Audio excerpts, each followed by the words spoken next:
शांति भाई जी। ओम शांति भाई जी। ओम ओम शांति शांति भाई जी। ओम ओम शांति भाई जी। शांति भाई जी। ओम शांति भाई जी। ओम शांति भाई जी। भाई जी। भाई जी। ओम शांति बहन जी। शांति भाई जी। ओम शांति भाई जी। ओम शांति भाई जी। ओम शांति। तो आज जो टॉपिक है भगवत गीता का, इसमें हम दैवी गुण और आसुरी प्रवृत्तियां, चैप्टर नंबर 16, 16वां अध्याय, उसमें जो सारे श्लोक दिए हुए हैं, दैवी गुण आसुरी प्रवृत्तियां इसके ऊपर दिए। एक होती है भगवत गीता के श्लोकों के आधार पे हमने पहले एक एक श्लोक उसका अर्थ समझा है, वो तो बात ठीक है, लेकिन भगवत गीता की जो प्रैक्टिकल एप्लीकेशन है, एप्लीकेशन ऑफ भगवत गीता, आज की दुनिया में जो रोजमर्रा की समस्याएं लोगों के जीवन में, स्टूडेंट्स के जीवन में, पब्लिक के जीवन में, तो हमें भगवत गीता उसके अनुसार समझाना आनी चाहिए। हम कभी कभी क्या करते हैं, थ्योरी वाला ज्ञान तो समझा देते हैं, लेकिन उसका प्रैक्टिकल एप्लीकेशन हम बता नहीं पाते हैं, तो उसकी वजह से लोगों के समझ में कभी कभी आता नहीं है। तो आज का जो सेशन रहेगा वो practical application of chapter number 16, 16वें अध्याय का दैवी गुण और आसुरी प्रवृत्तियां, divine virtues and demonic traits. तो सबसे पहली कंसेप्ट जो है भगवत गीता में 16वें अध्याय में दो कैटेगरीज मेंशन किए हुए हैं। 16वें अध्याय का 6वां श्लोक जो है, द्वौ भूत सर्गो लोकस्मि दैव असुर एवच देवो विस्तरशा प्रोक्ता असुरम पार्थ में सुनो। इसमें जो पहला लाइन है, इसमें बोला है कि ये जो प्राणियों की सृष्टि है ये दो प्रकार की है, एक है देवताओं की और दूसरी है असुरों की। मतलब इसमें दो ही कैटेगरी की हुई है, एक देवता और दूसरा राक्षस, उसके सिवाय और कोई भी कैटेगरी नहीं की हुई है। इसमें दो ही कैटेगरीज है। हम तो सोचते हैं देवता, मनुष्य और राक्षस, हम 3 कैटेगरी कर देते हैं, लेकिन यहाँ भगवत गीता में 6ठे श्लोक में इस पूरे विश्व में प्राणियों की सृष्टि सिर्फ 2 प्रकार की है, एक देवता और दूसरे राक्षस।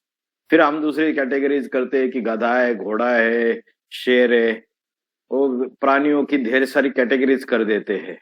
लेकिन भगवान जो अर्जुन को गीता ज्ञान दे रहे हैं, उनकी दृष्टि में जो मुख्य कैटेगरीज है वो 2 ही प्रकार की कैटेगरीज है। द्वौ भूत सर्गो, भूत माना प्राणी, लोकस्मिन देव आसुर एवच, एक देवता और दूसरी राक्षस, ये 2 ही कैटेगरीज बताई हुई है। तो बाबा ने जो ज्ञान दिया है उस ज्ञान के अनुसार देवताएं सतयुग और त्रेता युग में देवताओं की कैटेगरीज होती है, और त्रेता के अंत में जब जो देवताएं 14 कला संपूर्ण से भी नीचे उतर जाते हैं, 8 कला संपूर्ण हो जाते हैं, और द्वापर युग से उनके अंदर राक्षसी प्रवृत्तियां आना चालू हो जाती है। तो सतयुग और त्रेता युग आत्मा अभिमानी है, सोल कॉन्शियस स्टेज है, और द्वापर युग और कलयुग बॉडी कॉन्शियस स्टेज चालू हो जाती है। धीरे धीरे धीरे धीरे द्वापर युग से 8 कला संपूर्ण से लेके कलयुग में कलाहीन तक आत्मा में जो दैवी गुण है वो गायब होते जाते हैं और राक्षसी प्रवृत्तियां बढ़ती जाती है। तो भगवत गीता में इन दोनों कैटेगरीज को बताया गया है।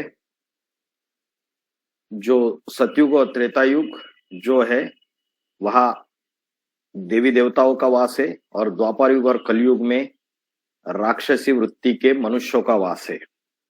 मनुष्य ही देवता बनता है जब वह अपनी सेल्फ को, अपनी आत्मा को रियलाइज कर लेता है, सेल्फ रियलाइजेशन कर लेता है, और जब उसकी डिविनिटी जागृत हो जाती है, स्पिरिचुअली अवेयर हो जाता है, वो अवेयरनेस उसकी बढ़ जाती है, आत्मशक्ति उसकी बढ़ जाती है, तो वो देवता कहलाता है सतयुग त्रेता युग में।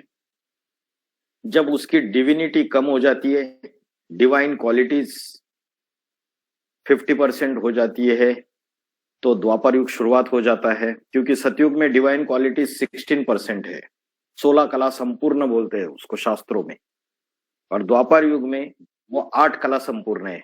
मतलब आपकी 50% डिवाइन क्वालिटी जब गायब हो गई, तब आपकी राक्षसी प्रवृत्तियां धीरे धीरे बढ़ना चालू हो जाती है। तो ये सृष्टि चक्र के आधार से भी आप बता सकते हैं, लेकिन शास्त्रों के अनुसार जो मान्यता है उसमें बोलते हैं सतयुग में हिरण्यकश्यप राक्षस था, और हिरण्यकश्यप जो राक्षस था उसका वध किसने किया? नरसिम्हा अवतार ने। और त्रेता युग में राम था, तो राम ने रावण से युद्ध किया और रावण का वध कर दिया। तो रावण भी राक्षस था। रावण, कुंभकर्ण, मेघनाथ, ये सारे राक्षसी प्रवृत्ति के ब्राह्मण थे। तो शास्त्रों के अनुसार जो शास्त्रवादी है वो इस बात का खंडन कर देते हैं कि सतयुग में भी राक्षसी प्रवृत्ति के लोग थे, त्रेता युग में भी थे, और ये देव और असुर का संग्राम हर युग में चला आ रहा है। लेकिन जो काल गणना में मिस्टेक हो गई और शास्त्रों में जो मनुष्य ने अगड़म बगड़म करके अपने अपने मतांतर मिक्स कर दिए, अपनी अपनी इंटरप्रिटेशन कर दी, अपनी अपनी विचारधाराएं डाल दी, उसकी वजह से क्या हो गया? उसकी वजह से जो सत्य गीता ज्ञान है वो प्राय लोप हो गया, और मनुष्य ये बात को भूल गया कि कलयुग के अंत में, संगम युग में परमात्मा शिव आकर ज्ञान देते हैं, और उसके बाद पापी कलयुग का विनाश हो जाता है और पावन सतयुग शुरुआत हो जाता है।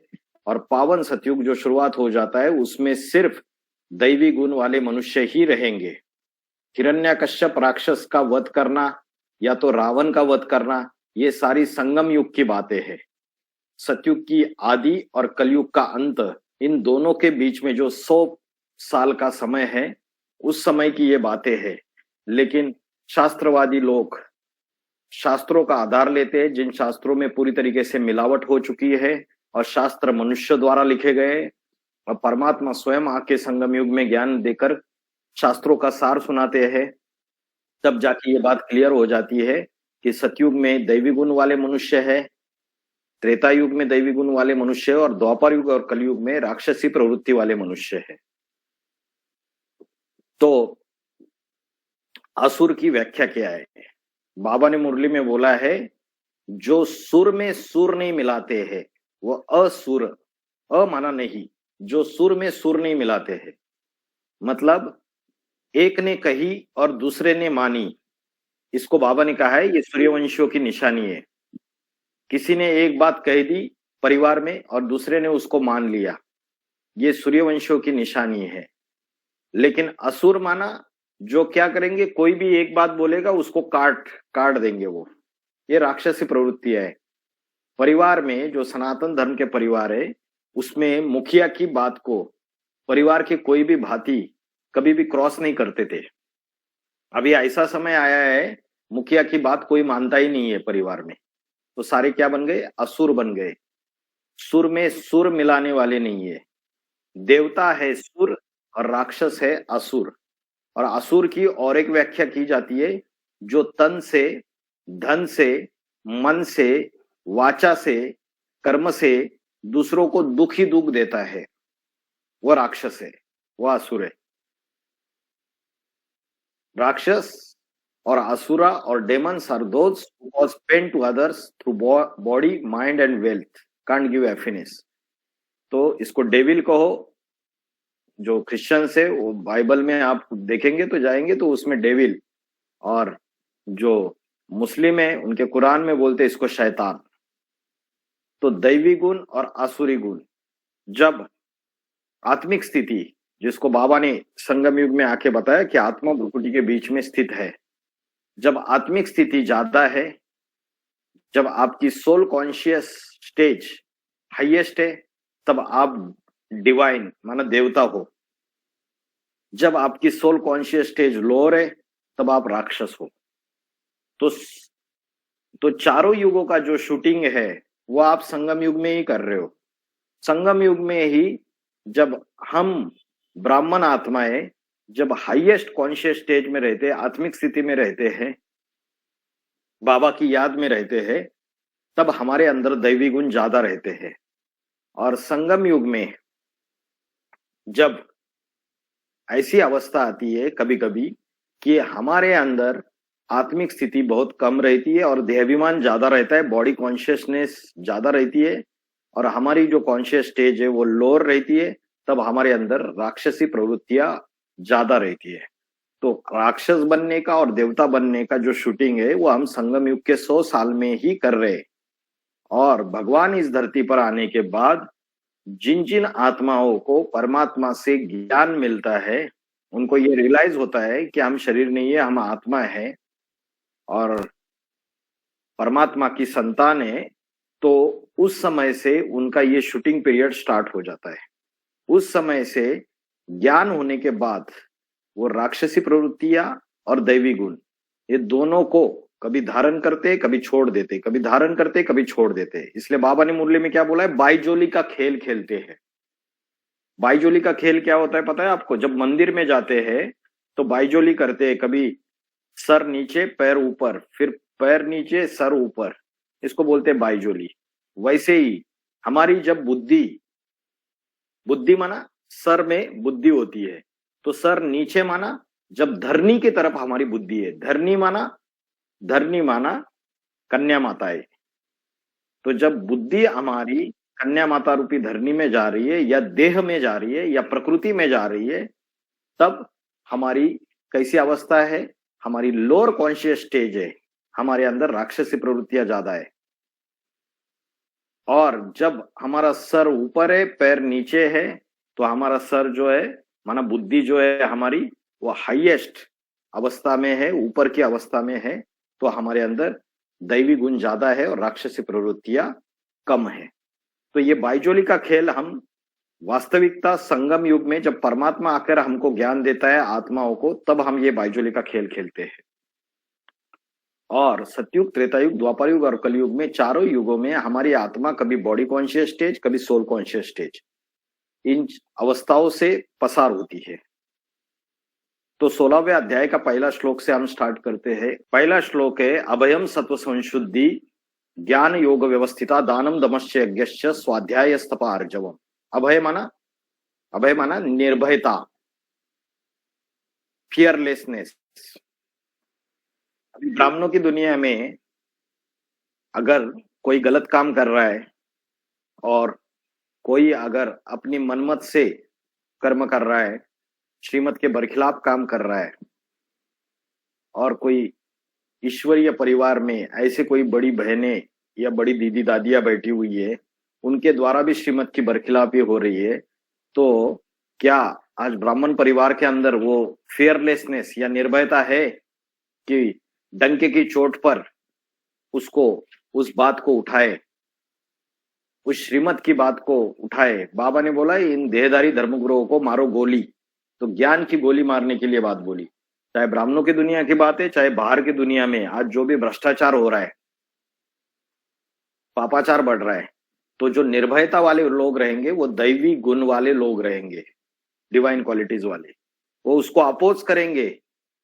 उन गलत चीजों को, जो भी इस संसार में, इस वर्ल्ड में जो जो गलत चीजें समय प्रमाण अनुसार पनप रही है, राक्षसी प्रवृत्तियां बढ़ रही है, उसको निर्भयता से वो चैलेंज करेंगे, डंके की चोट पे अपना वॉइस रेज करेंगे।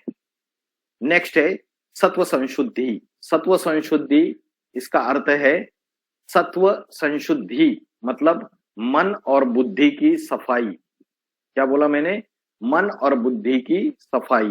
सत्व संशुद्धि, मन बुद्धि की सफाई होती है शरीर की सफाई।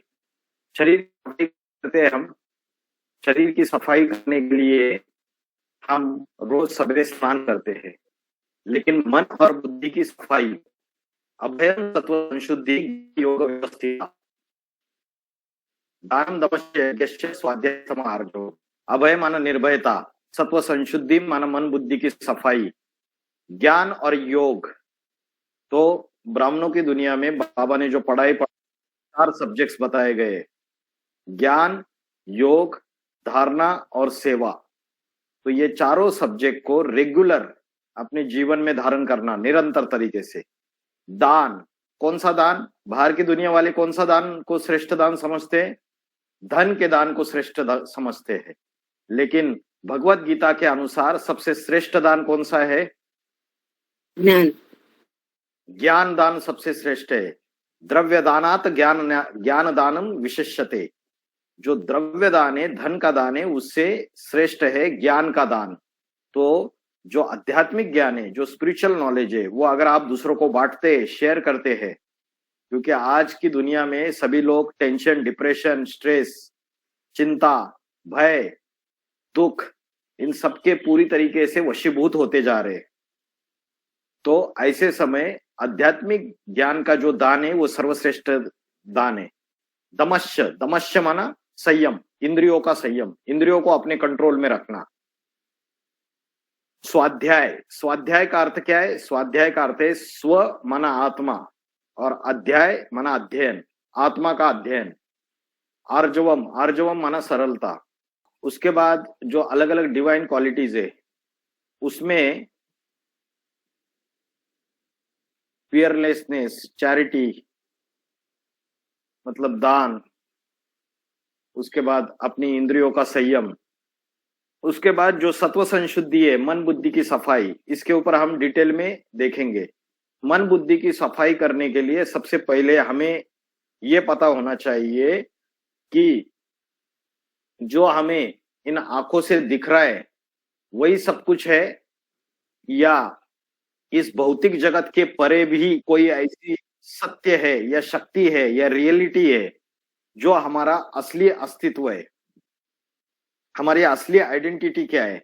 जब हम ये समझेंगे, हमारा सेल्फ रियलाइजेशन होगा, तब हम अपनी मन और बुद्धि की सफाई कर सकते हैं, उसकी क्लींसिंग कर सकते हैं। भगवत गीता में बोला है ज्ञान निर्धूत कल्मषा। जो ज्ञान जल है उससे क्या होता है? अनेक आत्मा के ऊपर जो पाप कर्मों का मैला चढ़ा हुआ है उसकी साफ सफाई हम कर सकते हैं।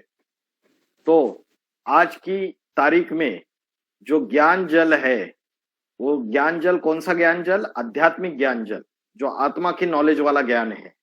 वो ज्ञान अगर हम अपने जीवन में रोज के रोज उस ज्ञान जल का पीते हैं, उसको उस ज्ञान जल का प्राशन करते हैं, तो उस समय क्या होगा? हमारे अंदर की भी निगेटिविटी है, वो निगेटिविटी हमारे अंदर की भाग सकती है और पॉजिटिविटी हमारे अंदर आ सकती है।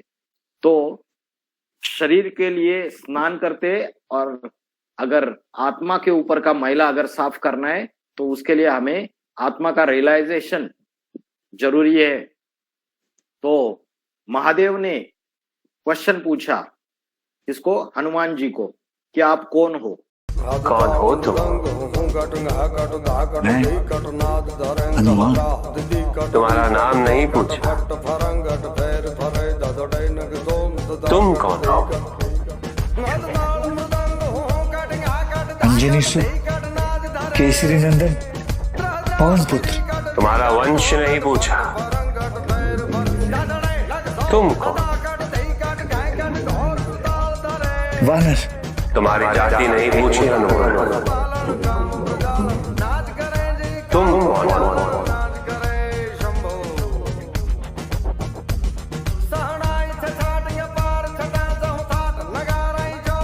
मुझे ज्ञात नहीं, मुझे केवल ये ज्ञात है कि मुझे कुछ ज्ञात नहीं।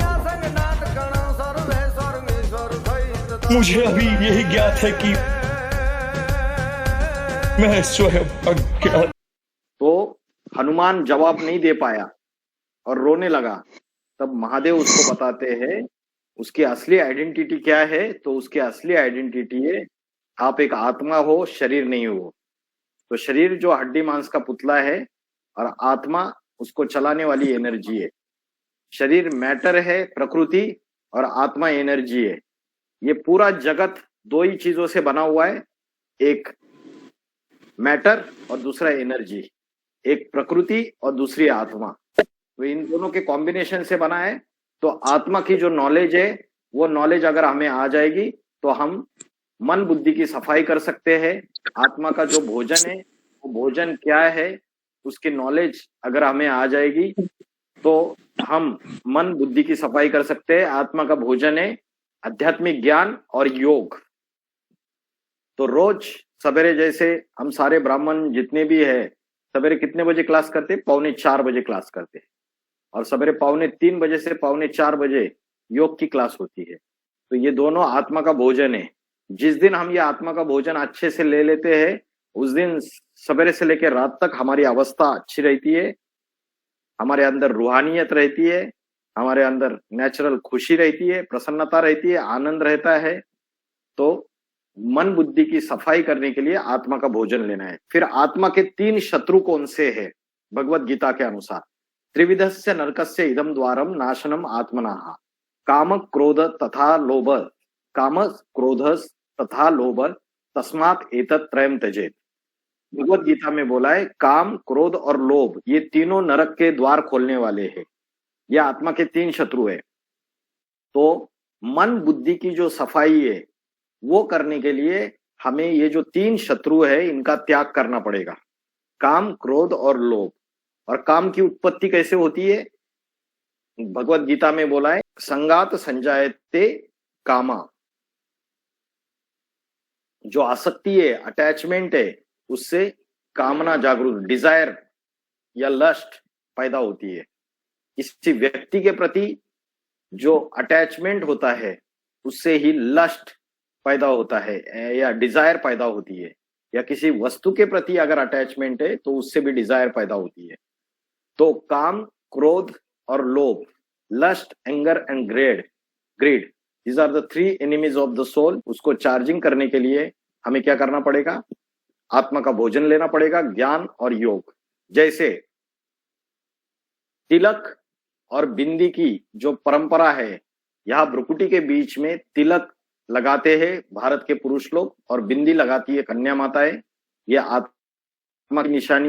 तो अपने सारे कर्म करेंगे, उठते बैठते चलते फिरते खाते पीते सूंघते स्पर्श करते हुए सवेरे से लेकर रात तक हम जो कर्म कर रहे हैं वो आत्मिक स्थिति में रह के कर्म करेंगे। प्रातः समय उठ के जो योग करेंगे, भ्रुकुटी के बीच में चंचल मन को एकाग्र करते हुए अगर हम परमात्मा की याद में रहते हैं तो वो जो है उसको असली राजयोग कहेंगे, और उस राजयोग से हम सिद्धि तक पहुंच सकते हैं। और वो सिद्धि क्या है?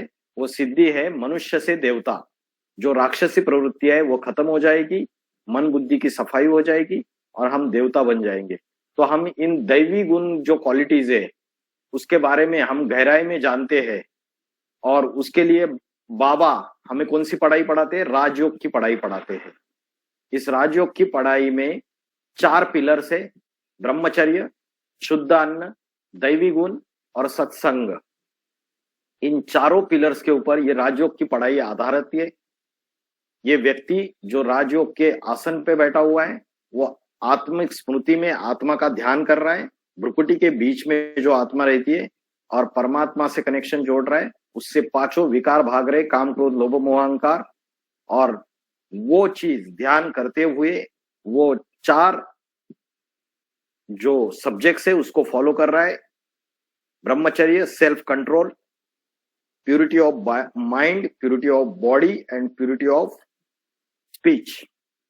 मन, वाचा और कर्म, इन तीनों की पवित्रता, पवित्र अन्न, दैवी गुण। तो राजयोग की शिक्षा के बारे में बता सकते हैं आप, जिससे हम अपने मन और बुद्धि की सफाई कर सकते हैं। भगवत गीता का जो पहला श्लोक है उसमें सत्व संशुद्धि, इस बात को मैंने आपको एक्सप्लेन किया, मन बुद्धि की सफाई। उसके बाद 16वें अध्याय का जो दूसरा श्लोक है, उस दूसरे श्लोक में हम आते हैं अहिंसा, सत्यम, अक्रोधस्त्यागम, शांतिर, अपैशुनम, दया भूतेषु लोलुत्वम, मार्दवम, हीरचापलम। अहिंसा, हिंसा न करना। बाबा ने क्या बोला कि किसी को दुख देना ये क्या है? हिंसा है।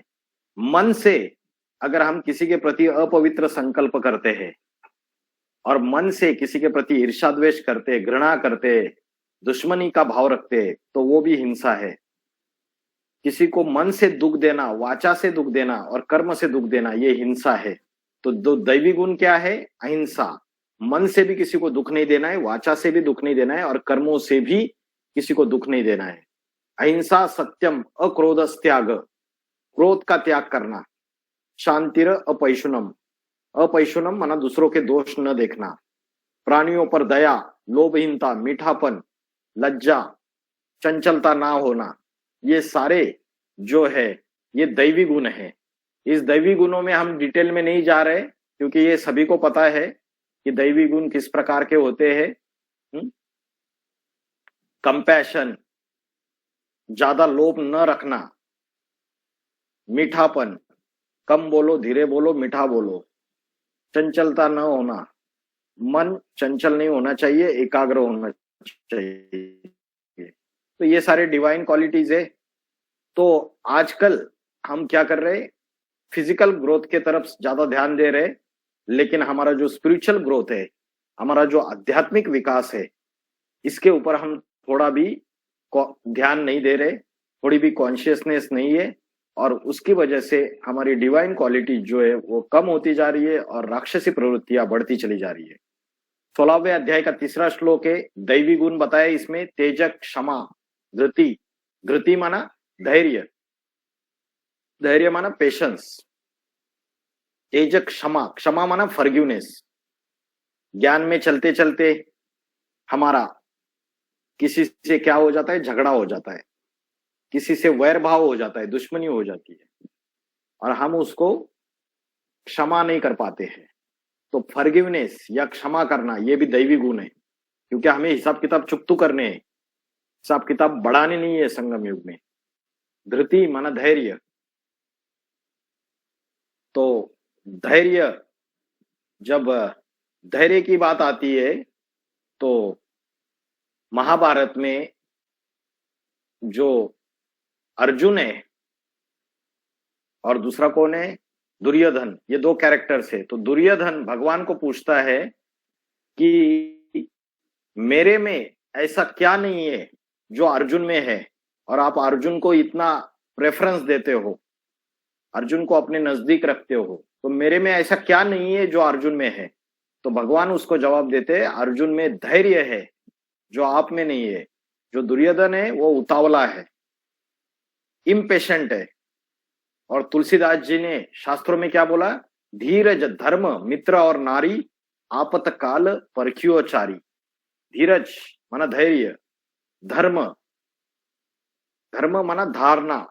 जैसे संभाजी राजा को औरंगजेब ने क्या किया, जब अरेस्ट कर लिया तब उसकी पैर की उंगलियां निकाल दी, हाथ की उंगलियां निकाल दी, नाखून निकाल दिए सारे, उसका आंखें निकाल दी, उसकी जबान भी खींच ली, जिब्बियां निकाल दी उसकी। तो बहुत यातनाएं दी कि धर्म अपना परिवर्तन करो, लेकिन संभाजी ने मरते दम तक अपना धर्म परिवर्तन नहीं किया। धरत परिये पर धर्म न छोड़िए, स्वधर्मे निधनम श्रेया पर धर्मे भयावह। अपने धर्म में मर जाना अच्छी बात है, लेकिन पर धर्म स्वीकार नहीं करना चाहिए। तो धीरज, धर्म, मित्र और नारी, आपतकाल परखियोचारी। जब विपत्ति का समय, संकट का समय होता है तो ये चारों को परखना बहुत जरूरी है। सबसे पहले आपका साथ कौन छोड़ देता है, धीरज माना धैर्य, आपका साथ छोड़ देता है। धीरज, धर्म, मित्र, मित्र भी साथ छोड़ देता है, तब पता चलता है कि यार ये मित्र था ही नहीं। और नारी, जो स्त्री है, वो भी संकट के समय ज्यादा चांसेस रहते हैं कि साथ छोड़ दे। तो इनकी परख जो है वो चारों की परख संकट के समय होती है, विपत्ति के समय होती है। तो धैर्य ये दैवी गुण है, क्षमा ये भी दैवी गुण है।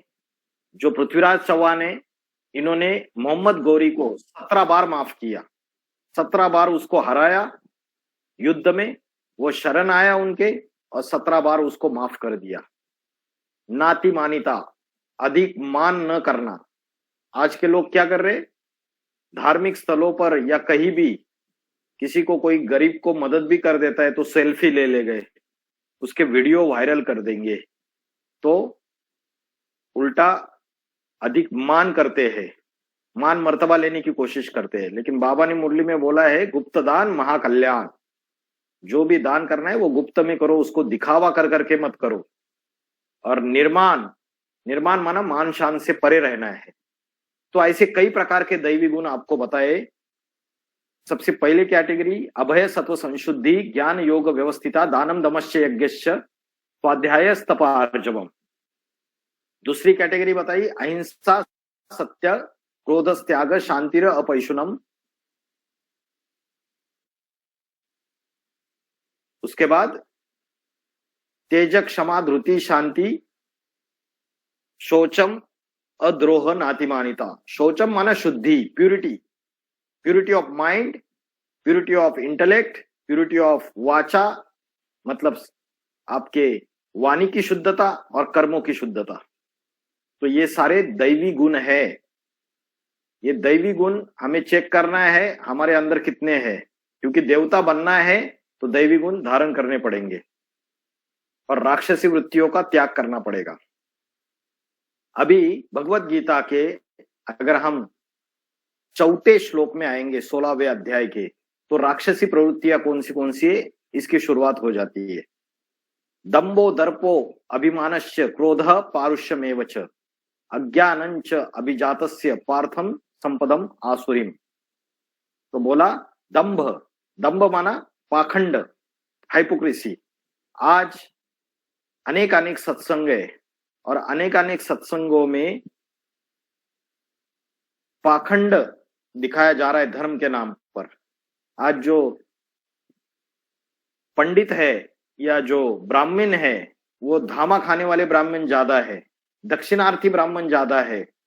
उनको मंत्रों का अर्थ नहीं पता, जो श्लोक वो कह रहे उसके अर्थ नहीं पता, शास्त्रों के जो ऋचाए या शास्त्रों के जो श्लोक वो पढ़ रहे उनके अर्थ उनको पता नहीं है, और सिर्फ पेट भरने तक की ये विद्या वो इस्तेमाल कर रहे हैं। और पाखंड, कर्मकांड, दिखावा, ये सारी चीजों को बढ़ावा दे रहे हैं।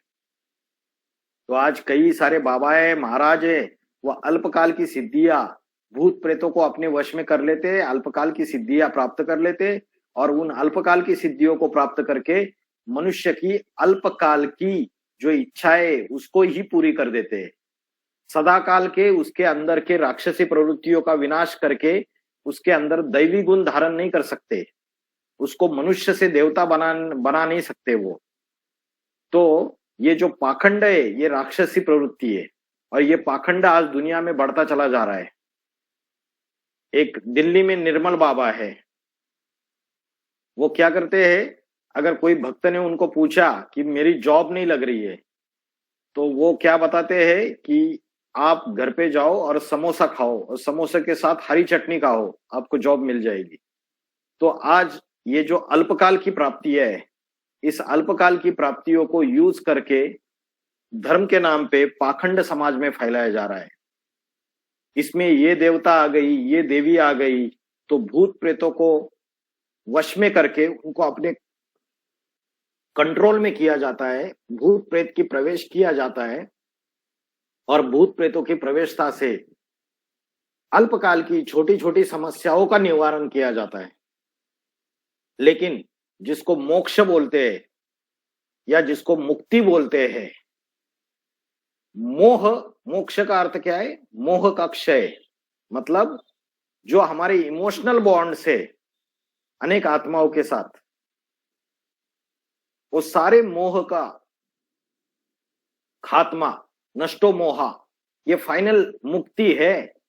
जब हम देह के इंद्रिय, देह के पदार्थ और देह के संबंधी सभी से हमारा जो इमोशनल बॉन्ड है, हमारी जो भी कर्म बंधन की रस्सी है, ये कट हो जाएगी, हम सबसे नष्टो मोहा बन जाएंगे, तब जाके फाइनली मुक्ति है।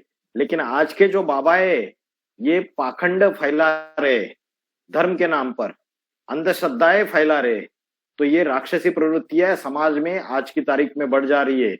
और लोग इन अंधश्रद्धाओं के ऊपर विश्वास रख के जो सत्य सनातन धर्म का ज्ञान है जो बाबा आके दे रहे, उस ज्ञान के दूर जा रहे।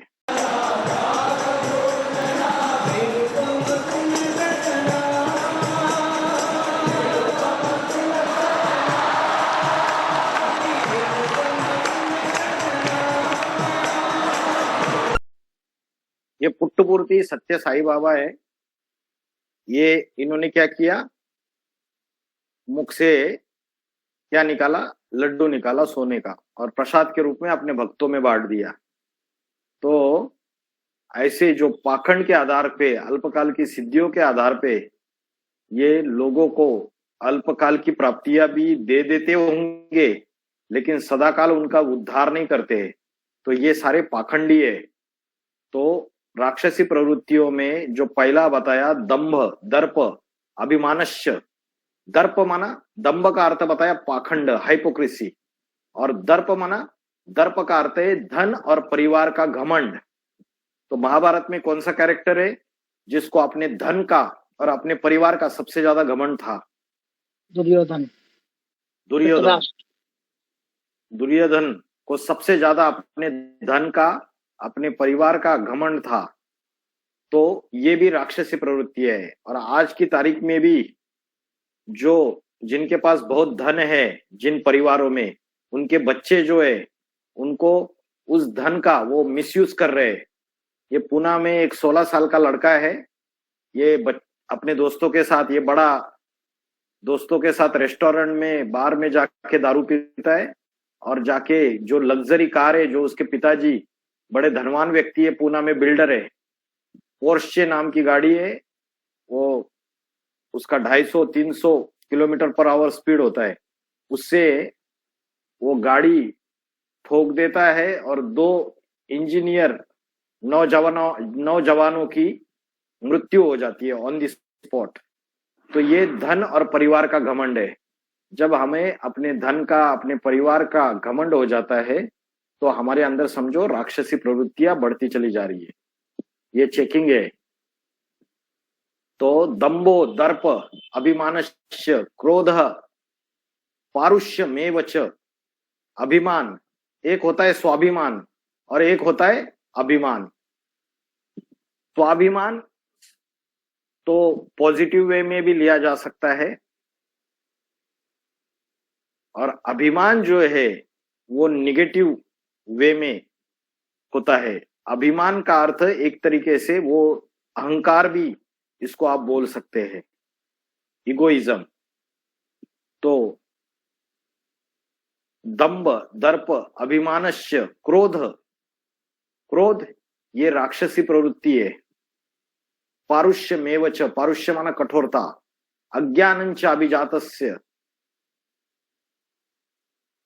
अज्ञान माना इग्नोरेंस, बेसमझी, ये भी क्या है, राक्षसी प्रवृत्ति है। आज के लोग आध्यात्मिक ज्ञान और योग इससे बेसमझ है, इसका नॉलेज उनको नहीं है, तो उसकी वजह से आज वो अज्ञान में जी रहे हैं। इसलिए अभी कौन सी रात्रि चल रही है? महाशिवरात्रि चल रही है। ये अज्ञान अंधकार की रात्रि है जिसमें मनुष्य को आत्मा का भी ज्ञान नहीं है और परमात्मा का भी ज्ञान नहीं है। उसकी वजह से उनको भले भौतिक ज्ञान है, इंजीनियरिंग का ज्ञान है, डॉक्टर का ज्ञान है, वकील की पढ़ाई का ज्ञान है, आर्किटेक्चर की नॉलेज है, वास्तुशास्त्र की नॉलेज है, लेकिन अध्यात्म का ज्ञान नहीं है। तो उसकी वजह से उनके अंदर बेसमझी है। तो ये सारी राक्षसी प्रवृत्तियां है, और इन राक्षसी प्रवृत्तियां बढ़ने से आज टेंशन, डिप्रेशन, स्ट्रेस, एंजाइटी, ये सारी चीजें बढ़ती चली जा रही है। तंबाकू, ड्रग्स, हेरोइन, बहुत टाइप के अलग अलग ड्रग्स है। इसमें युवा पीढ़ी पूरी तरीके से खत्म होती जा रही है। जितने भी बड़े बड़े सिटीज है, मेट्रोपॉलिटन सिटी, दिल्ली रहे, बम्बई रहे, कलकत्ता रहे, इसमें युवा पीढ़ी इस नशे के इसमें चूर चूर होती जा रही है। और दूसरी चीज जो है, राक्षसीय प्रवृत्तियां जो बढ़ रही है, उसका कारण ये है कि 16वें अध्याय का जो 7वां श्लोक है, प्रवृत्तिम च निवृत्तिम च जना न विदुरासुरा न शौचम नापि चाचारो न सत्यम तेषु विद्यते। प्रवृत्तिम च निवृत्तिम माना क्या करने योग्य कर्म है और क्या त्यागने योग्य कर्म है, इसके बारे में वो नहीं जानते हैं। कौन से कर्म करने चाहिए और कौन से कर्मों को त्याग देना चाहिए, इसके बारे में उनको कोई नॉलेज नहीं है। उल्टी गंगा बह रही है। जो कर्म करने चाहिए वो नहीं करते और जो कर्म भगवत गीता के अनुसार त्याग देने चाहिए वो कर्म करते हैं। आज न शौचम माना शुद्धता नहीं है, प्यूरिटी नहीं है, न आचारो सदाचार नहीं है, न सत्यम न सत्य भी नहीं है। तो ये सारी राक्षसी प्रवृत्तियां है। करने योग्य कर्म नहीं करना और ना करने योग्य कर्म करना। तो जैसे आज रात को कितने बजे तक जग रहे आज की युवा पीढ़ी। अभी अपने इसमें भी कई माताएं मैं जानता हूं, उनके बच्चे कोई इंजीनियरिंग कर रहा है, कोई पढ़ाई कर रहे हैं अलग अलग कॉलेजेस में। बहुत सारे बच्चे ऐसे हैं जो रात को 3 बजे, रात को 4 बजे सो जाते हैं, जबकि भगवत गीता में कौन सा कर्म करने के लिए बोला है? ब्रह्म मुहूर्त के समय उठो। कौन सा श्लोक है ब्रह्म मुहूर्त के? या निशा सर्वभूतानाम यस्याम जागरति संयमी तस्याम जागृति भूताना सा निशा पश्यत मुने। या निशा माना रात्रि, या निशा सर्वभूतानाम, जो सारे मनुष्य मात्र के लिए, प्राणी मात्र के लिए जो रात्रि का समय है, उस समय जो योगी पुरुष है वो जागृत अवस्था में रहते हैं। योगी पुरुष जो अपने मन, बुद्धि और अपनी इंद्रियों को संयम में रखना चाहते हैं, वो इंद्रियों को डिसिप्लिन में रखना चाहते हैं, निग्रह करना चाहते हैं, वो प्रातः समय 2 बजे जो ब्रह्म मुहूर्त का समय है या अमृत वेला का समय, 2 बजे से लेके 4:45 बजे तक का समय, उस समय जल्दी उठते हैं। लेकिन आज जो हो रहा है, रात को 1 बजे खाना खाते, 12-1 बजे, जबकि शास्त्रों के अनुसार रात को 9:30 बजे के बाद से 12:30 बजे तक का समय राक्षस काल का समय है।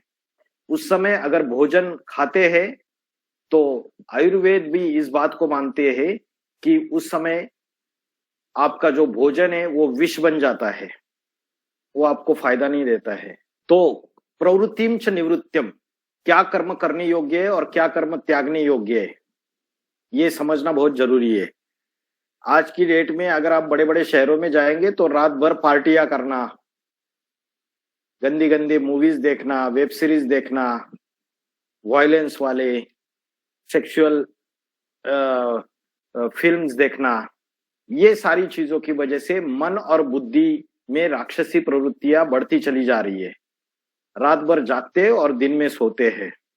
प्रवृत्तिम च निवृत्तिम न जना न विदुरा असुरा, न शौचम नापि चाचारो, न शुद्धता न सदाचार और सत्य भी नहीं होता है।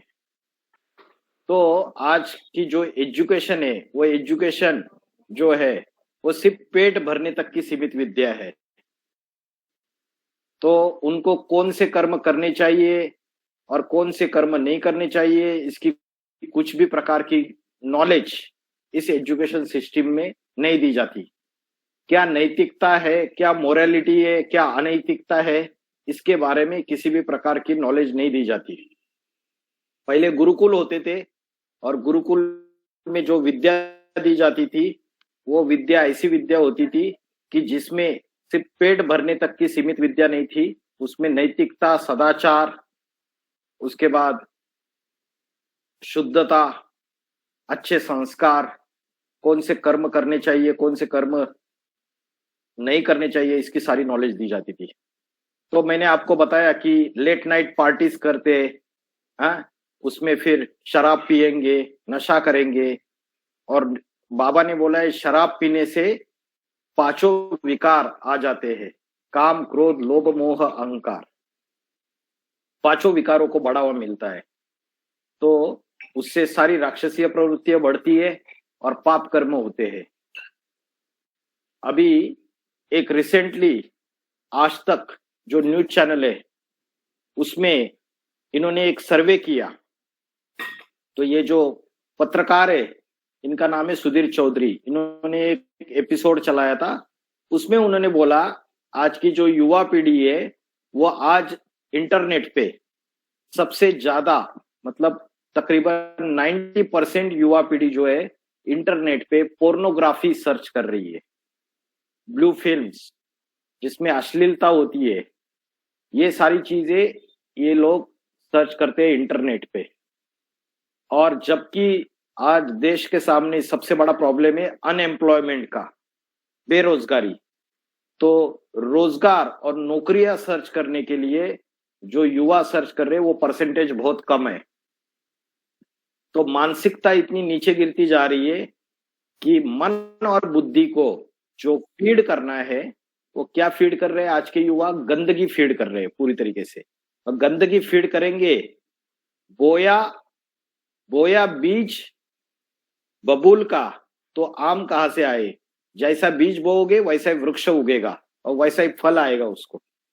ठीक है कि जब हमारे देश में लाखों युवा सरकारी नौकरी के लिए इतनी भीड़ में संघर्ष कर रहे हैं, तब इसी देश में इंटरनेट पर नौकरी से ज्यादा पॉर्न वीडियोस को सर्च किया जा रहा है। और हमारा अगला विश्लेषण इसी के बारे में है। ये एक चिंताजनक विश्लेषण है। जिस समय हमारे देश में चारों तरफ महिलाओं की सुरक्षा की बात हो रही है, लोग कह रहे हैं कि महिलाओं को अपराधों और अपराधियों से आजादी कब मिलेगी, ऐसे में उसी समय हमारे देश में इंटरनेट पर लोग महिला सुरक्षा से ज्यादा पॉर्न वीडियोस को सर्च कर रहे हैं। 10 अगस्त से 20 अगस्त के बीच भारत में गूगल पर पॉर्न वीडियोस को सर्च करने का एवरेज इंटरेस्ट 90.8% रहा है, जबकि जॉब्स यानी नौकरियों को सर्च करने का एवरेज इंटरेस्ट हमारे देश में सिर्फ 17.4% रहा है। और कोलकाता की इस रेप और मर्डर की घटना को सर्च करने का एवरेज इंटरेस्ट 30% रहा है। इसके अलावा दुनिया में अमेरिका और ब्रिटेन के बाद सबसे ज्यादा पॉर्न वीडियोस हमारे देश में देखे जाते हैं। तो ये गंदी चीजें देखने से मानसिकता नीचे चली जा रही है, और मानसिकता नीचे चली जा रही है तो राक्षसी प्रवृत्तियां बढ़ रही है या कम हो रही है? बताइए। बढ़ रही है, पढ़ रही है। बढ़ रही है, बढ़ रही है। बढ़ रही है। अभी महाकुंभ मेले में जहां बोलते हैं 60 करोड़ के ऊपर जनता महाकुंभ मेले में गंगा स्नान के लिए गई थी, आत्म शुद्धि के लिए गई थी, आध्यात्मिक जागृति के लिए गई थी। और वहां पे क्या न्यूज आया? यूपी पुलिस ने 14, 15, 16, 20 बहुत सारे एफआईआर रजिस्टर कर लिए, तो केसेस रजिस्टर कर लिए। किस बात के केसेस रजिस्टर कर लिए?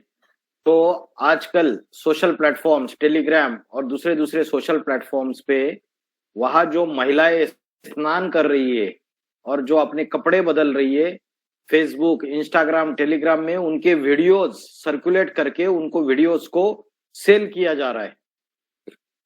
तो ये जो मानसिकता है, ये दैवी गुणों वाली मानसिकता है या राक्षसी प्रवृत्ति वाली मानसिकता है? राक्षसी प्रवृत्ति वाली मानसिकता है। और इसमें जो कर्म करने चाहिए वो नहीं कर रहे। और मनुष्य का उधर जाने का उद्देश्य क्या है कि आध्यात्मिक बातें हमारे बुद्धि में आए, हमारे बुद्धि में से निगेटिविटी हट जाए, पॉजिटिव विचार आए, ये वहां जाने का उद्देश्य था। लेकिन उसकी जगह पे जो राक्षसी प्रवृत्ति वाले लोग हैं, वो जो कर्म करना चाहिए वो नहीं कर रहे, और जो कर्म त्यागने चाहिए ऐसे कर्म कर रहे, और उससे धन अर्जित कर रहे, पैसा कमा रहे। अभी जो वीडियो जिनके ज्यादा आते हैं, रणवीर अलाहाबादिया, इनके पॉडकास्ट भी बहुत सारे आते हैं। इन्होंने भी ऐसी भद्दी भद्दी बातें, वल्गर लैंग्वेज आज सोशल मीडिया के सामने, सोशल प्लेटफॉर्म्स पे यूज की, और जिसमें ऐसी बातें उन्होंने बोली जो बातें इतनी वल्गर है, इतनी गंदी बातें हैं, और उनके खिलाफ कई सारे केसेस दर्ज हो गए और सारे भारत विरोध प्रदर्शन हुए इनके खिलाफ।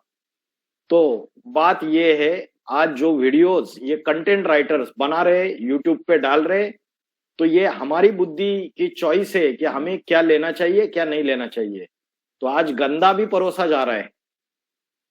जो कर्म करने चाहिए वो नहीं कर रहे और जो त्यागने योग्य कर्म है वो कर रहे। तो जो गंदा परोसा जा रहा है वो हमारी खुद की चॉइस होनी चाहिए, क्या अच्छा है क्या गलत है। और लेकिन आज जो युवा पीढ़ी है या समाज जो है वो सोशल मीडिया में जो भी गंदगी परोसी जा रही है उन सारी गंदगी को अपने बुद्धि में लेते हैं और रात को सो जाते हैं। तो मन और बुद्धि की सफाई और आध्यात्मिक उन्नति और स्पिरिचुअल ग्रोथ हो नहीं सकता और राक्षसी प्रवृत्तियां और बढ़ती चली जाएगी। हरियाणा में एक यूनिवर्सिटी है, उस यूनिवर्सिटी में अलग अलग 4 कॉलेजेस के जो बच्चे पढ़ते हैं और ये जो लड़का है वो कॉलेज का, इसकी बात अभी सुनो। नशा मुक्ति का एक लेक्चर चल रहा था उनके कॉलेज में, बड़े ऑडिटोरियम में। तो नशा मुक्ति के लेक्चर में ये लड़का क्या बोलता है, वहां का स्टूडेंट है, वो बताता है कि हमारी यूनिवर्सिटी जो है वो ड्रग्स का एपिसेंटर बन चुकी है। और जैसे चॉकलेट और लॉलीपॉप खरीदते उतना ड्रग्स, गांजा, ये सारा इतना इजीली आज युवा पीढ़ी को मिल रहा है, कॉलेज के स्टूडेंट्स को मिल रहा है, जो फर्स्ट ईयर के स्टूडेंट्स एडमिशन ले रहे उनको भी मिल रहा है। तो करने चाहिए वो कर्म छोड़ के जो त्यागने योग्य कर्म है, ऐसे गंदे कर्म नहीं करने चाहिए, वो कर्म हो रहे। तो ऐसी परिस्थिति आज समाज में बढ़ती चली जा रही है। पंजाब जो है, पंजाब पूरी तरीके से बर्बाद हुआ है सिर्फ नशा और नशे की वजह से। आप पंजाब में जाओ, राजस्थान में जाओ, जो बॉर्डर के, पाकिस्तान बॉर्डर के जो जिले है, गंगानगर, हनुमानगढ़, उस साइड जाओ, पूरा नशा में युवा पीढ़ी बर्बाद हो चुकी है पूरी तरीके से। पंजाब है, हरियाणा है, दिल्ली भी नहीं छूटी है, उत्तराखंड नहीं छूटा है, हिमाचल नहीं छूटा है नशे से। और जो दक्षिण भारत में भी जो ऐसे मेट्रोपॉलिटन सिटीज है वहां भी पूरा युवा नशा में बर्बाद होता चला जा रहा है। तो करने योग्य कर्म नहीं करते और जो त्यागने योग्य कर्म है वो करते हैं।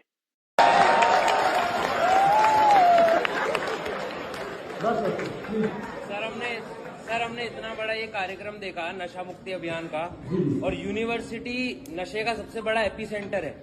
सर आज हम 5 यूनिवर्सिटी के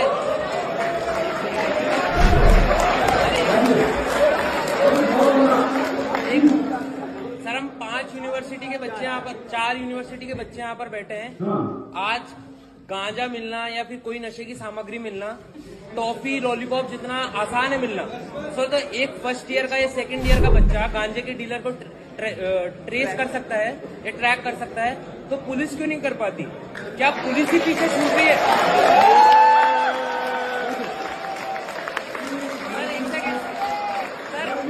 sir let me complete. Sir मेरा जो मानना है, क्योंकि मैं भी सोसाइटी में रहता हूँ, यूनिवर्सिटी का स्टूडेंट हूँ सर, यहाँ सामने चौकी है और चौकी के सामने ही गांजा मिलता है। तो क्या आपको नहीं लगता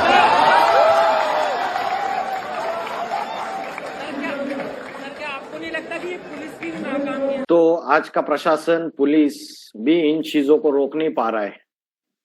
करने योग्य कर्म और त्यागने योग्य कर्म। आज कौन सा त्योहार है? होली का त्योहार है, रंगों का त्योहार है। तो होली के त्योहार का जो आध्यात्मिक अर्थ है, होली जो है, होली का दहन जो कल हुआ है, तो होली का दहन मतलब उसमें गोबर के कंडे, लकड़ियां जलाते हैं। तो ये विषय विकारों की जो लकड़ियां है और हमारे जो पुराने संस्कार है, इसको जलाने की बात है। काम, क्रोध, लोभ, मोह, अहंकार को जलाने की बात है। होली का अर्थ है पवित्र और पवित्रता धारण करने की बात है। लेकिन जो रंगों की होली खेली जाती है उसका आज मिसयूज हो रहा है, उससे गलत काम हो रहे हैं।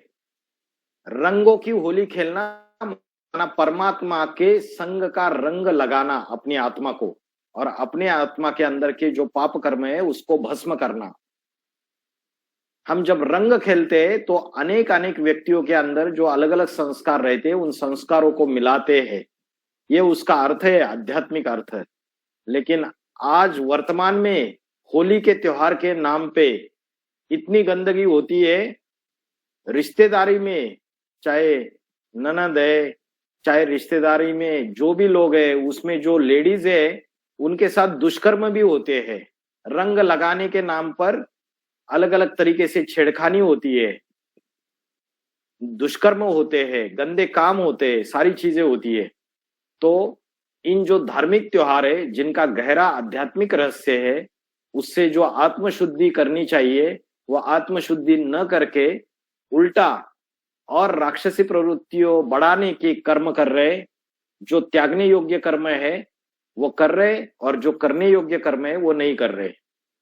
उसके बाद 16वें अध्याय का 12वां श्लोक, आशा पाश शतेर्बद्धा काम क्रोध परायणा यहन्ते काम भोगार्थम अन्यायेन धन संचया अन्यायेन अर्थ संचया। इसमें सांसारिक आशाओं के सैकड़ों फंदे में जकड़े हुए, आज हर एक व्यक्ति अनेक अनेक आशाओं के फंदे में जकड़ा हुआ है। सैकड़ों, एक नहीं, दो नहीं, सैकड़ों आशाएं, सैकड़ों इच्छाएं भी है, आशाएं भी है, अपेक्षाएं भी है। अपने नजदीक वालों से, अपने परिवार वालों से, अपने मित्र संबंधियों से, सबसे आशाएं हमें। तो इसमें हम फंसे हुए हैं। और काम, काम मना विषय विकार, लस्ट, काम वासना और क्रोध के वशीभूत होकर हम क्या कर रहे हैं? समाज में ऐसे कई लोग हैं जो अन्यायपूर्वक धन का संग्रह करना चाहते हैं। सारे समाज में जो धन है वो धन कुछ ही लोग जो राक्षसी प्रवृत्ति के ज्यादा है वो क्या कर रहे हैं? काम वासना और क्रोध के वशीभूत होके ऐसा धन इकट्ठा कर रहे हैं कि जो धन जो है वो उनके पास तो बढ़ रहा है और गरीब गरीब होता जा रहा है, अमीर अमीर बनता चला जा रहा है और गरीब गरीब बनता चला जा रहा है। तो आज की डेट में काम वासना से वशीभूत होकर ये जो कर्म हो रहे हैं, जैसे कि फॉर एग्जाम्पल आपको पता है कि नेपाल, उसके बाद उत्तर भारत, बिहार, ये सारे एरिया से, और दक्षिण भारत का भी एरिया आता है, बंगाल का एरिया आता है, कई एरिया से जो कन्याओं की खरीद फरोख्त होती है, कन्याओं को खरीद कर बेचा जाता है मार्केट में और उनसे पैसा भी कमाया जाता है। बहुत गलत गलत काम होते हैं, उनका व्यापार किया जाता है, उनके देह का व्यापार किया जाता है। ये राक्षसी प्रवृत्तियां बढ़ती चली जा रही है मनुष्य में और इनका इस्तेमाल करते हुए अन्यायपूर्वक धन संग्रह किया जा रहा है। महाभारत में ऐसा कौन सा कैरेक्टर है जिसने अन्यायपूर्वक सारा धन अपने अंडर कर लिया था? राष्ट्र का धृतराष्ट्र। धृतराष्ट्र। धृतराष्ट्र का अर्थ क्या है? जिसने अन्यायपूर्वक राष्ट्र की सारी धन संपत्ति इकट्ठा करती। धृतराष्ट्र जिसने अन्यायपूर्वक संपत्ति को धारण कर लिया है। कैसा था वो? अंधा था। मतलब क्या अंधा? कामांध, काम वासना का अंधा था, काम विकार में पूरा अंधा हो गया था और उसने सारे राष्ट्र की धन संपत्ति धारण कर ली है। तो ऐसे धृतराष्ट्र जैसे राक्षसी वृत्ति वाले लोग अभी 12वीं होने के बाद एक डॉक्टर बनने के लिए एक मेडिकल साइंस का एग्जाम होता है, एंट्रेंस एग्जाम। उसके बाद आपको एमबीबीएस कॉलेज में एडमिशन मिलता है, मेडिकल कॉलेज में, जिससे आप कोर्स पूरे करने के बाद डॉक्टर बनते हो। वो जो एग्जाम होता है उसको नीट का एग्जाम बोलते हैं। उस नीट के एग्जाम में 2024 में पेपर लीक हो गए और वो सारा फ्रॉड जो है, पेपर तो वैसे लीक होते ही है भारत भर सारे, इसमें ये तो कोई कोई फ्रॉड है वो बाहर आ जाते, पब्लिक को पता चल जाते, बाकी तो सारे दबाए जाते पैसा देकर। तो आज जितनी भी शिक्षा प्रणाली है, एजुकेशन सिस्टम है, उसमें भी भ्रष्टाचार आती का बढ़ता चला जा रहा है और करोड़ों स्टूडेंट्स एग्जाम देते हैं, उसमें से बहुत ना के बराबर थोड़े सिलेक्ट हो जाते हैं। तो इस भ्रष्टाचार की जड़ें इतनी ज्यादा बढ़ रही है। सारी संस्थाएं, एजुकेशनल कॉलेजेस, यूनिवर्सिटीज, ये सारे इसके शिकार है और ये अन्यायपूर्वक धन संचय कर रहे हैं। उसके बाद आपने हर्षद मेहता का नाम सुना रहेगा, stock market scam, stock market घोटाला।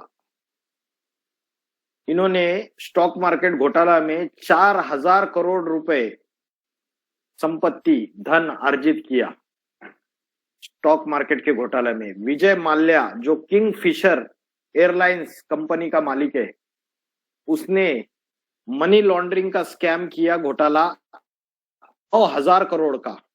उसके बाद नीरव मोदी, इन्होंने पंजाब नेशनल बैंक का जो स्कैम किया था, घोटाला किया था, मनी लॉन्ड्रिंग केसेस उसके ऊपर रजिस्टर्ड है, वो 13,000 करोड़ रुपए का।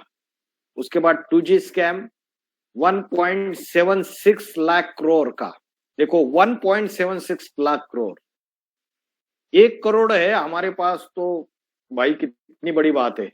आज मिडिल क्लास लोगों के पास 10 लाख ज्यादा से ज्यादा पूरे जीवन में कमाई करते हैं मिडिल क्लास फैमिलीज, तो 15-20 लाख की कमाई कर पाते हैं या सेविंग कर पाते हैं ज्यादा से ज्यादा।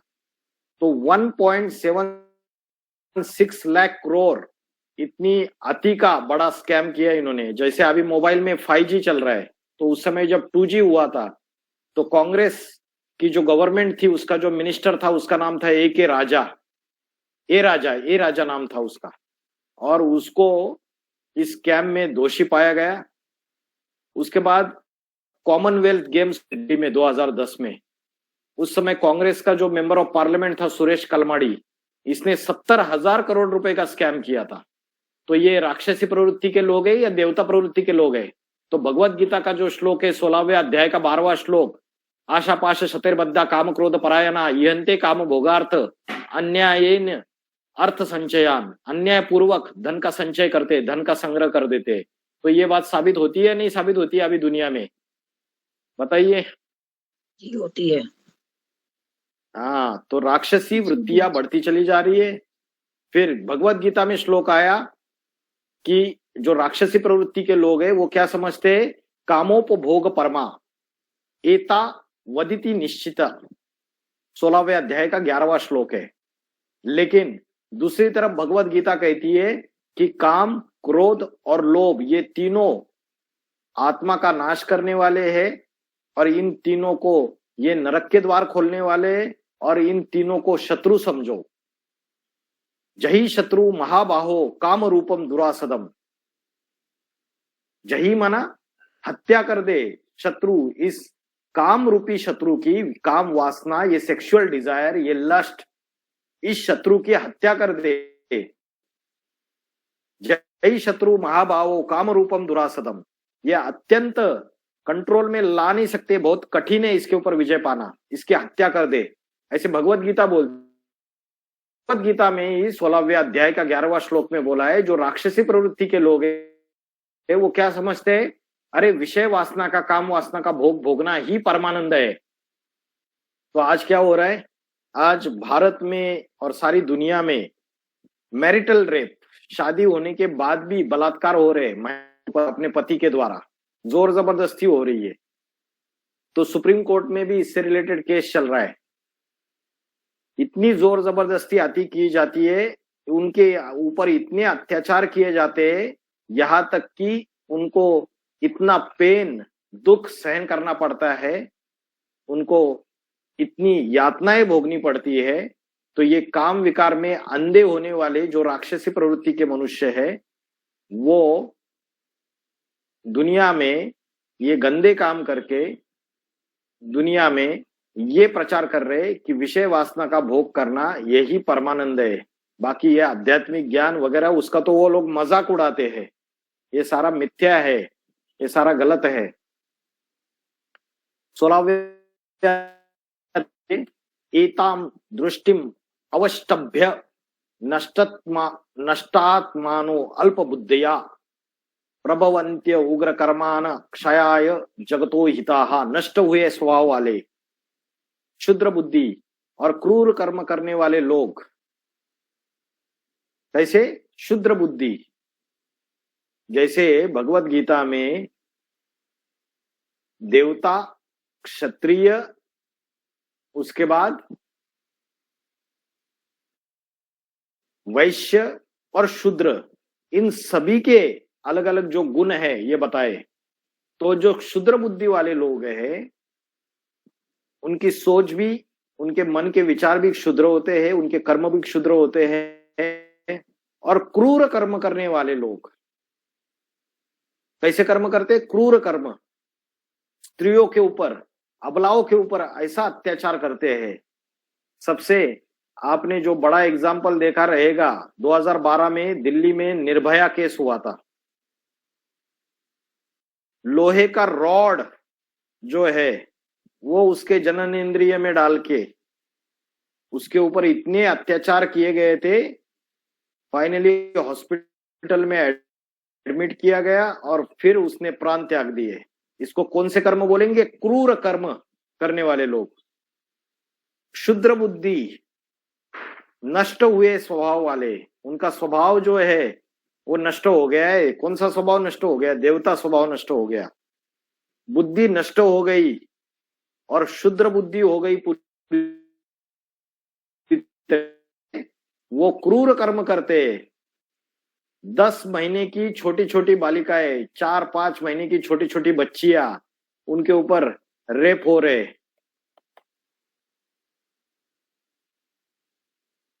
कई सारे न्यूज रिपोर्ट से रोज हम सुनते रहते हैं। तो ये सारे राक्षसी कर्म है पूरी तरीके से। उसके बाद क्या बोला? जगत के बैरी बनकर जगत का महाविनाश करने के लिए उत्पन्न होते हैं। मतलब बैरी बनते मतलब दुश्मन बन जाते हैं। और जगत के दुश्मन बन जाते हैं तो क्या करते हैं? इस जगत को ही नष्ट करने के लिए सारे साधन तैयार कर लेते हैं। तो आज राज्यों में युद्ध चल रही है, देशों में युद्ध चल रही है, अंतरराज्यीय युद्ध, अंतरराष्ट्रीय युद्ध, धर्म के नाम पे युद्ध हो रहे, जातियों के नाम पे युद्ध हो रहे। तो ये जगत के वैरी बन चुके हैं। दंगे फसाद हो रहे अलग अलग जगह, हिंदू मुस्लिम दुश्मनी बढ़ती चली जा रही है।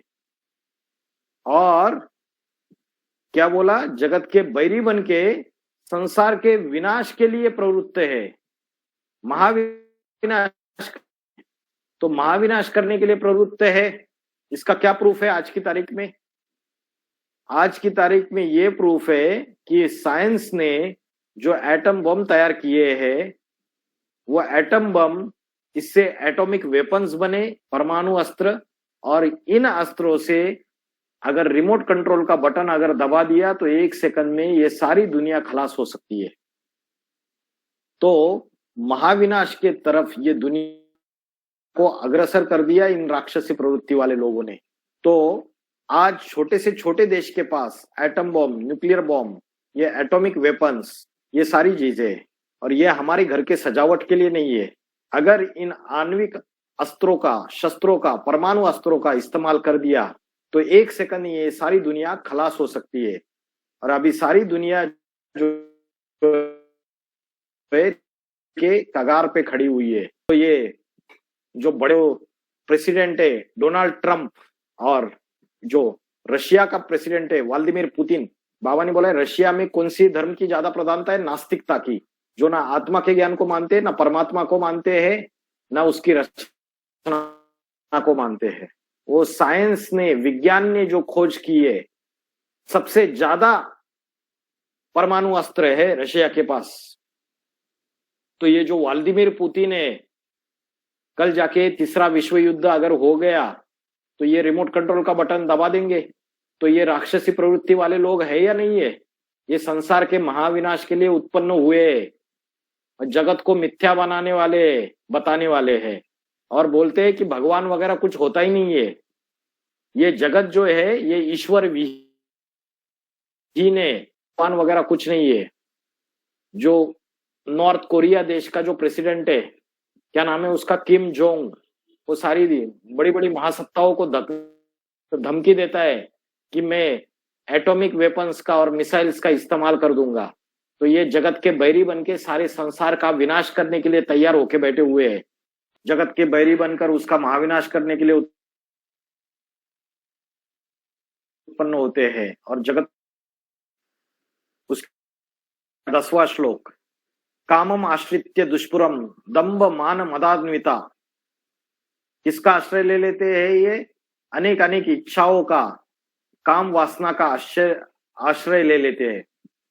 दुष्पुरम, जो कभी भी पूर्ण न हो, जिसकी कभी भी तृप्ति ना हो, जिससे कभी भी संतुष्टि ना हो, ऐसी वासनाओं का, काम वासना का आधार ले लेते हैं, भगवान का आधार नहीं लेते हैं। दंभ मान मदान्विता, दंभ मतलब मैंने बताया पाखंड, मान मर्तबा, उनको ये सब कुछ चाहिए राक्षसी वृत्ति के। और क्या बोला है, मोहाद गृहीत्वा असद्ग्राहान प्रवर्तन्ते शुचिर्व्रता। मोहाद गृहीत्वा असद्ग्राहान, इसका मतलब क्या है, गृहीत्वा, गृहीत्वा माना ग्रहण करना। क्या ग्रहण करते हैं या एडॉप्ट करते हैं, झूठे सिद्धांतों को, असत ग्रहण प्रवर्तन्ते, जो झूठे सिद्धांत है, फॉल्स प्रिंसिपल्स है, उसको अपने जीवन में और कैसे कर्म करते हैं, प्रवर्तन्ते अशुचिव्रताः, इम्प्योर एक्शंस, अपवित्र कर्म करते हैं। मतलब झूठे सिद्धांतों को धारण करेंगे और अपवित्र कर्म करेंगे। जैसे झूठे सिद्धांतों को धारण करना, जैसे अभी सुप्रीम कोर्ट ने क्या बोला कि होमोसेक्सुअलिटी ये कोई गुनाह नहीं है। मतलब पुरुष के साथ संबंध रख सकता है शारीरिक, स्त्री के साथ शारीरिक संबंध रख सकती है, ये कोई गुनाह नहीं है। लेकिन ये अगर चीज है तो ये सृष्टि के नैतिकता के बरखिलाफ है।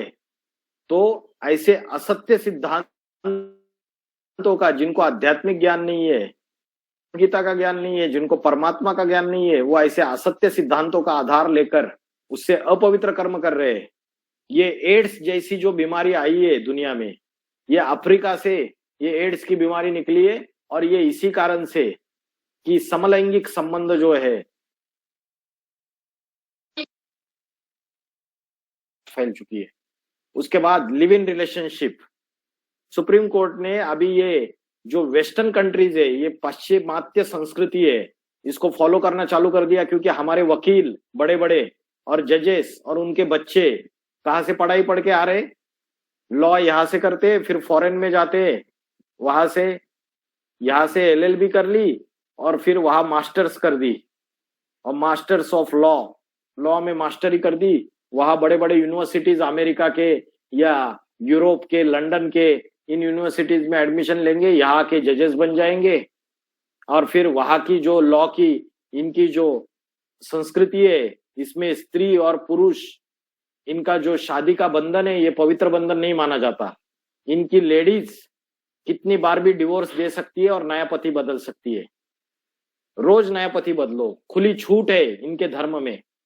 तो आज भारत में भी सुप्रीम कोर्ट ने लिव इन रिलेशनशिप को मान्यता दे दी। बिना शादी किए हुए लड़का लड़की इकट्ठा रह सकते हैं और शारीरिक संबंध बना सकते हैं, और उसको कोई गुनाह नहीं है, ऐसे सुप्रीम कोर्ट ने डिक्लेयर कर दिया। तो ये असत्य सिद्धांतों को और दुराग्रहों को पकड़कर मोहाद गृहीत्वा असद्ग्रहान प्रवर्तन्ते शुचिर्व्रताः अशुचिर्व्रताः, असत्य सिद्धांतों को अथवा दुराग्रहों को पकड़कर अपवित्र कर्म कर रहे, फॉल्स प्रिंसिपल्स को एडॉप्ट करते हुए एकदम इमोरल एक्शंस को परफॉर्म कर रहे हैं। प्रोस्टिट्यूशन है, ये सारे जो है ये चीजें बढ़ती चली जा रही है। असत्य सिद्धांतों का आधार लेना, जैसे कि और एक चीज है, मेडिकल साइंस क्या बोलता है, मेडिकल साइंस बोलता है कि जो मास्टरब्यूशन है ये करना कोई गलत काम नहीं है, ये अबनॉर्मल नहीं है, इससे आपका स्ट्रेस, चिंता, टेंशन ये कम हो जाता है। ये बोलते हैं इससे आपकी निद्रा अच्छे से आ जाएगी, नींद आपको अच्छे से आ जाएगी। अगर किसी को नींद नहीं आती है तो ये अच्छे से नींद आएगी, आपका फोकस काम के ऊपर इंक्रीज हो जाएगा, आपका मूड अच्छा बन जाएगा, आपका जो लाइफ में पेन है, शरीर में पेन है, वो कम हो जाएगा। तो ऐसे असत्य सिद्धांतों को आज का मेडिकल साइंस पकड़कर लोगों में फैला रहा है और लोग इसको एक्सेप्ट कर रहे हैं और अपवित्र कर्म कर रहे हैं। जबकि अध्यात्म क्या बोलता है? अध्यात्म कहता है वीर्यनाश ये मृत्यु के समान है। भगवत गीता में तो बोला काम महाशत्रु है, ये ज्ञान और विज्ञान का नाश करता है। ये आत्मा के अंदर का ज्ञान और विज्ञान, विज्ञान माना विशेष ज्ञान, और विशेष ज्ञान क्या है? योग, परमात्मा के साथ जो कनेक्शन है, आत्मा का परमात्मा के साथ जो कनेक्शन है, योग बोलते हैं उससे, तो उसका भी नाश करता है। तो एक तरफ अध्यात्म कह रहा है कि वीर्य नाश मृत्यु के समान है, इससे आपका ब्रह्मचर्य की ताकत कम हो जाती है, इससे आपके वाणी का तेज, आपके चेहरे का तेज, आपकी प्रसन्नता, आपकी आत्मा की शक्ति, आपकी विल पावर सारी कमजोर हो जाती है। और दूसरी तरफ ये मेडिकल साइंस बोलता है ये अच्छी बात है, करो। डॉक्टर डिओ लुइस एक डॉक्टर है फेमस वेस्टर्न इसके कंट्रीज के, उन्होंने बोला conservation of this element is essential to strength of body, vigour of mind. मतलब मन को अगर ताकतवर शक्तिशाली बनाना है और बुद्धि को भी पावरफुल बनाना है तो उसके लिए ये जो वीर्य है ये इसका नाश नहीं करना चाहिए, इसको प्रिजर्व करना चाहिए, कॉन्जर्व करना चाहिए। तो ऐसे असत्य सिद्धांतों को बढ़ावा दिया जा रहा है कि ये चीजें अच्छी है और उससे अपवित्र कर्म किए जा रहे हैं। उसके बाद शराब पीने का बोलते हैं, मेडिकल साइंस बोलता है कि जो लेडीज है वो एक ड्रिंक रोज ले सकती है, और एक ड्रिंक माने एक पेग, कुछ लोग है वो 2 ड्रिंक्स ले सकते हैं, 2 पेग ले सकते हैं रोज। इससे हार्ट डिसीज जो है उसकी रिस्क कम हो जाएगी, आपका डाइजेशन इंप्रूव हो जाएगा, आपके अंदर कोई गॉल स्टोन, गॉल ब्लैडर में स्टोन से, डायबिटीज है, इसकी सारी समस्याएं कम हो जाएगी आपकी। तो आज ये सारे मेडिकल साइंस अध्यात्म का ज्ञान नहीं है, भगवत गीता का ज्ञान नहीं है, इसलिए असत्य सिद्धांतों को फैला रही है। आज के युवा, आज का मनुष्य इन असत्य सिद्धांतों को फॉलो कर रहा है, एडॉप्ट कर रहा है। जबकि जितने भी पाप कर्म है वो शराब पीने की वजह से 5 विकार बढ़ते हैं, काम, क्रोध, लोभ, मोह, अहंकार। और आज आप अगर जितने भी क्राइम होते हुए देखेंगे दुनिया में, वो शराब की वजह से। जो कोलकाता में रेप केस हुआ वो शराब पीकर किया उसने, जो आरोपी है उसने। निर्भया कांड हुआ उसमें भी शराब पिए हुए थे, शराब पीकर डॉक्टर ने की रेप की कोशिश। तो ये सारी राक्षसी प्रवृत्तियां बढ़ती चली जा रही है, असत्य सिद्धांतों को धारण करते हैं और अपवित्र कर्म करते हैं। फिर 16वें अध्याय का 13वां श्लोक, आज मुझे यह मिल गया, इद मध्य माया को पूरा कर लूंगा। मतलब कल मेरी ये इच्छा को मैं पूरा कर लूंगा, इतना धन मेरे पास है, फिर मेरा इतना धन हो जाएगा, ऐसा सोचते हैं ना। ये सारे राक्षसी प्रवृत्तियां है। फिर बोलते हैं मैंने इस दुश्मन को मार लिया है।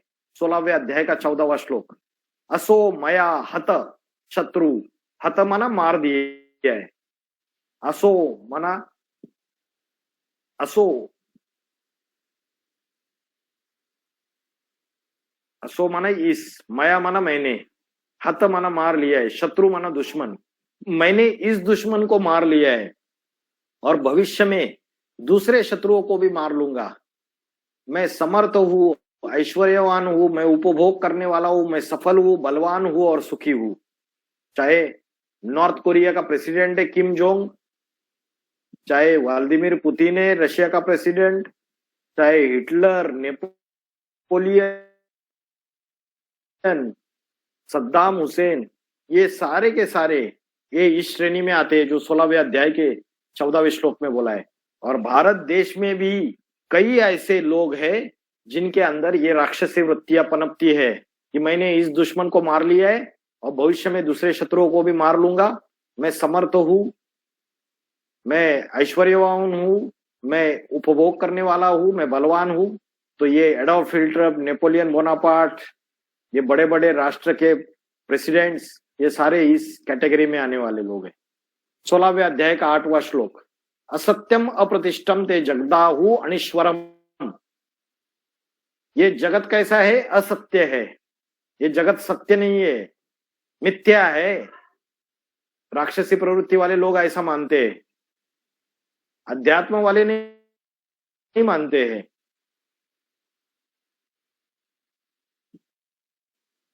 आधारहीन है, ईश्वर विहीन है, मतलब भगवान है ही नहीं इस दुनिया में। तो आज दुनिया में कई सारे मनुष्य नास्तिकता की तरफ जा रहे हैं। इस्लाम धर्म भगवान को मानता है, क्रिश्चियन धर्म मानता है, बौद्ध धर्म मानता है, हिंदू धर्म मानता है, सनातन धर्म जिसको हम कहते हैं। लेकिन आज दुनिया में नास्तिकता फैलती चली जा रही है। ये दुनिया ईश्वर विहीन है, God doesn't exist in the world. और ये जो जगत है ये एक दूसरे के परस्पर संयोग से उत्पन्न हुआ है। अपरस्पर संभूतम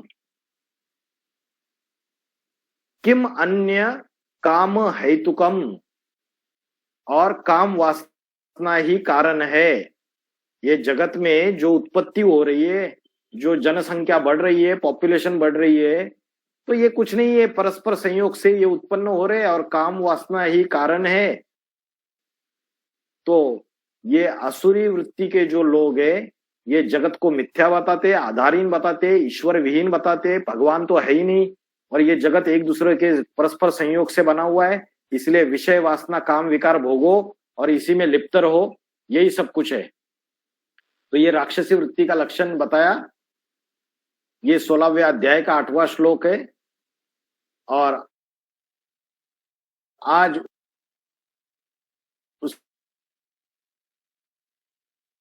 उसकी वजह से मंद भूखी मां ने बेटे को बनाया शिकार, फौजी पति ड्यूटी पर रहता था बाहर, पीठे जेठ के साथ बन गए नाजायज संबंध। तो आज जो संबंध है उसमें अनैतिकता आ चुकी है, पूरी तरीके से इलिसिट रिलेशनशिप हो रही है। ऐसा समय आ चुका है कि बाबा ने बोला मामा अपनी भांजी को नहीं छोड़ता, चाचा अपनी भतीजे को नहीं छोड़ता है, बाप अपनी बच्ची को नहीं छोड़ता है। तो ऐसे घोर कर्म किए जा रहे राक्षसी वृत्ति के लोगों द्वारा। वो इस दुनिया में परस्पर संयोग से ये दुनिया उत्पन्न हुई है और काम विकारी, काम वासना ही सब कुछ है, दूसरा अन्य कुछ भी नहीं है। ये वृत्ति आप फैलती चली जा रही है। जो नास्तिक वृत्ति के लोग हैं वो क्या समझते हैं, जो चारवाक ने बोला है, यावत जीवेत सुखम जीवेत ऋणम कृत्वा घृतम विवेत। जब तक जीना है सुख में जीवो, ऋण उधार लेते रहो, घी पूड़ी खाते रहो, कर्जा उठाते रहो, सुख में जीते रहो। ये नास्तिक वृत्ति के लोगों का है। आजकल दुनिया में क्या हो रहा है, आजकल लोन उठा रहे हैं ना, बस लोन उठाते रहो। लोन क्या है, वही कर्जा है, उठाते रहो। एक फ्लैट खरीदो, बंगला खरीदो, गाड़ी खरीदो, घोड़ा खरीदो, सारी चीजें खरीदो, सारा उठाओ और जिंदगी में पूरे उसी टेंशन में रहो। फिर उसको चुकतू करने के लिए दिन रात मेहनत करो, फिर परिवार का सुख खत्म हो जाता है।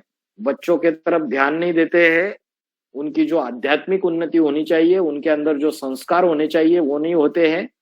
और पूरे हम अपनी एक्सटर्नल वेल्थ कमाने के चक्कर में इंटरनल वेल्थ, जो हमारी अंदर के दैवी गुण है, हमारी अच्छाई है, इसको हम खो देते हैं पूरी तरीके से। राक्षसी प्रवृत्तियां बढ़ जाती है।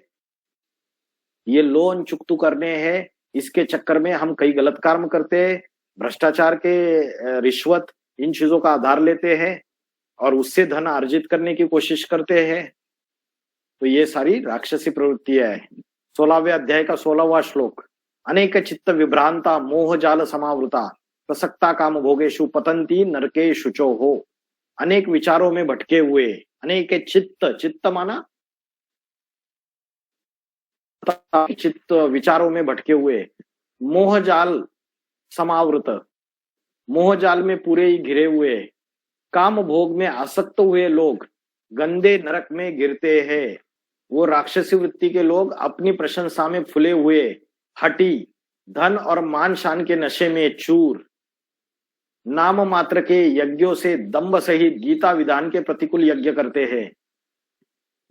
जो भगवत गीता में जो बोला है, ज्ञान यज्ञ, राजयोग, कर्म योग, कर्म संन्यास योग, सांख्य योग, बुद्धि योग, इनसे अलग से जाके यज्ञ करते हैं, मतलब त्याग करते हैं। वह अपनी प्रशंसा में फुली हुए, खुद की प्रशंसा, हटी, धन और मान शान के नशे में चूर, ऐसे लोग हैं, वो राक्षसी प्रवृत्ति के लोग हैं। अहंकार, बल, घमंड, काम विकार और क्रोध का आश्रय लेकर अपने और दूसरे के शरीर में स्थित मुझ योग शक्ति रूप परमेश्वर से द्वेष करने वाले और घृणा करने वाले हैं। भगवान से द्वेष करने वाले ये आसुरी प्रवृत्ति के लोग हैं। और ये ब्राह्मणों की दुनिया के अंदर, एडवांस पार्टी के अंदर भी है ऐसे राक्षसी प्रवृत्ति के, जो भगवान से भी ईर्ष्या द्वेष रखते हैं, घृणा करते हैं। भगवान जिस साधारण शरीर में आके ईश्वरीय ज्ञान देता है शंकर के द्वारा, उससे भी ईर्ष्या द्वेष, उससे भी घृणा करने वाले लोग हैं। और अहंकार, बल, घमंड, काम विकार और क्रोध का आश्रय लेते हैं और ईश्वर से भी घृणा करते हैं। तो राक्षसी प्रवृत्तियां कौन सी है, दैवी प्रवृत्तियां कौन सी है, और इन सारी बातों को हमने आज गहराई में देखा। राक्षसी प्रवृत्तियां बढ़ती चली जा रही है तो सृष्टि का महाविनाश के तरफ इस दुनिया को लेके जा रहे। तीसरा विश्व युद्ध होगा तो परमाणु युद्ध होगी, और परमाणु युद्ध होगी तो क्या होगा, उसके बाद चौथा विश्व युद्ध होके परमाणु बम का विस्फोट हो जाएगा और सारी दुनिया खलास हो जाएगी। पापी कलयुग का विनाश।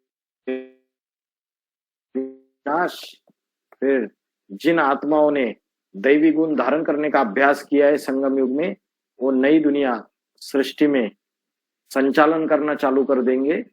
सतयुग, जिसको राम राज्य बोला है, जन्नत बोला है, हेवन बोला है, वो इस दुनिया में आ जाएगा।